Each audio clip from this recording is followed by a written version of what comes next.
বেতনবিহীন চাকরি কতদিন যাবত আমি করছেন? বেতনবিহীন চাকরি 25 বছর করছি।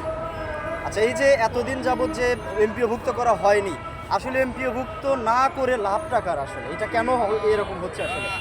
আমার সভাপতি আমার প্রিন্সিপাল আবু স্যার বলেছেন যে বিগত সরকারের আমলে আমরা শিক্ষকরা বৈষম্য শিকার হয়েছিলাম। আসলে বিগত সরকারটা শিক্ষকদের প্রতি শিক্ষক বান্ধব সরকার ছিল না, সেই কারণে আমরা শিক্ষকরা বিরাট বৈষম্য শিকার হয়েছিলাম, অন্যায় শিকার হয়েছিলাম। বর্তমানে বৈষম্য সরকার আছে, এই সরকারের প্রধান দায় এবং প্রধান দায়িত্ব হচ্ছে শিক্ষকদের প্রতি যে অন্যায় হয়েছিল বিগত সময়ে সেইগুলোর একটি সমাধান করা, একটা ন্যায্য শিক্ষকদের ন্যায্য দাবি পূরণ করা। আপনারা যে অবস্থান কর্মসূচি পালন করছেন এটা আর কতদিন করবেন?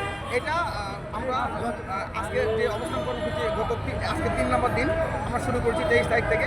এর আগে আমরা সরকারকে বলেছিলাম যে ফেব্রুয়ারি 20 তারিখের মধ্যে যদি আমাদের দাবি দেওয়া না হয় আমরা 23 তারিখ থেকে শান্তিপূর্ণভাবে অবস্থান করব এবং দাবি আদায় না হওয়া পর্যন্ত লাগাতার কর্মসূচি চলবে, শান্তিপূর্ণ অবস্থান চলবে। আমরা কোনো রকম উত্তেজনা সৃষ্টি করিনি। আমরা সরকারের এটা আমাদের সরকার, এই সরকারের কাছে আমরা মানবিকভাবে দাবি উপস্থাপন করে মানবিকভাবেই দাবিটা আমরা সমাধান